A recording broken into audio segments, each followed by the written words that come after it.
ಕನ್ನಡದಲ್ಲಿ ಒಂದು ಸಿನಿಮಾ ಬರ್ತಿದೆ. ಈ ಚಿತ್ರದ ಹೆಸರು ಚಾರ್ಜ್ ಶೀಟ್.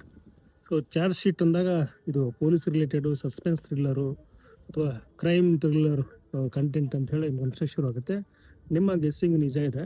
ಯಾಕಂದರೆ ಇದೊಂದು ಕನ್ನಡದ ಕ್ರೈಮ್ ಥ್ರಿಲ್ಲರ್ ಸಸ್ಪೆನ್ಸ್ ಅಥವಾ ಕ್ರೈಮ್ ಸಸ್ಪೆನ್ಸ್ ಥ್ರಿಲ್ಲರ್ ಸ್ಟೋರಿ ಇರುವಂಥದ್ದು.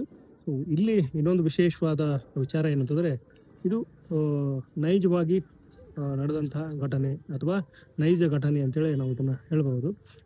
ಎಸ್ ಕೆ ಉಮೇಶ್ ಅವರು ನಿವೃತ್ತ ಪೊಲೀಸ್ ಅಧಿಕಾರಿ. ಇವರು ತಮ್ಮ ಅಧಿಕಾರಾವಧಿಯಲ್ಲಿ ಮಾಡಿದಂತಹ ಒಂದು ಇನ್ವೆಸ್ಟಿಗೇಷನ್, ರೋಚಕ ಇನ್ವೆಸ್ಟಿಗೇಷನ್.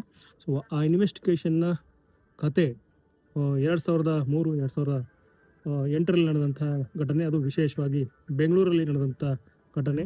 ಸೌಮ್ಯ ಅನ್ನೋ ಹುಡುಗಿ, ಆ ಸೌಮ್ಯ ಅನ್ನೋ ಹುಡುಗಿಯ ತಂದೆ ಅವಳನ್ನು ಹುಡುಕುವಂಥ ಕತೆ. ಸೊ ಈ ಕಥೆಯಲ್ಲಿ ತುಂಬ ಟರ್ನ್ ಆ್ಯಂಡ್ ಟ್ವಿಸ್ಟ್ಗಳೆಲ್ಲ ಇದೆ. ಸೊ ಅದಕ್ಕೆ ಇದನ್ನು ರೋಚಕ ಅಂತ ಹೇಳಿರುವಂಥದ್ದು. ಸೊ ಇದೇ ವಾರ ಈ ಒಂದು ಚಿತ್ರ ರಿಲೀಸ್ ಆಗ್ತಾ ಇದೆ.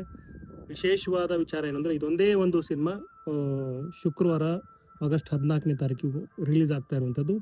ವೆಂಕಟ್ ಭಾರದ್ವಾಜ್ ಏನಿದ್ದಾರೆ, ಇವರು ಈ ಚಿತ್ರದ ನಿರ್ದೇಶಕರು. ಕತೆ ಅಂತ ಬಂದಾಗ ಎಸ್ ಕೆ ಉಮೇಶ್ ಅವರದು.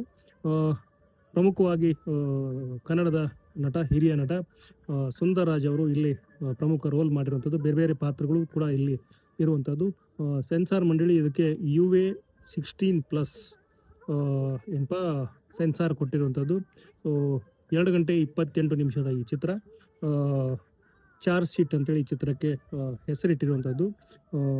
ಸಪ್ತಮಿ ಗೌಡ, ಎಸ್ ಕೆ ಉಮೇಶ್ ಅವರ ಮಗಳು ಸಪ್ತಮಿ ಗೌಡ ಏನಿದ್ದಾರೆ, ಈ ಚಿತ್ರಕ್ಕೆ ಪ್ರಮೋಟ್ ಮಾಡಿರುವಂಥದ್ದು. ಬೇರೆ ಬೇರೆಯವರೆಲ್ಲ ಪ್ರಮೋಟ್ ಮಾಡ್ತಿರುವಂಥ ಸಿನಿಮಾ. ಸತ್ಯ ಘಟನೆ ಆಧರಿಸಿರುವಂಥ ಚಿತ್ರ ಆಗಿರೋದ್ರಿಂದ ಇಲ್ಲಿ ರೋಚಕತೆಯೂ ಕೂಡ ನೈಜವಾಗಿರುತ್ತೆ, ಜನಕ್ಕೆ ಇಷ್ಟ ಆಗುತ್ತೆ ಅನ್ನುವಂಥ ಒಂದು ನಂಬಿಕೆ. ಸೊ ಆಗಸ್ಟ್ 14ನೇ ತಾರೀಕು ಚಾರ್ಜ್ ಶೀಟ್ ಸಿನಿಮಾ ಬರ್ತಾ ಇದೆ. ಒಂದೇ ಒಂದು ಸಿನಿಮಾ ಬರ್ತಿದೆ, ಹೋಗಿ ನೋಡ್ಬೋದು.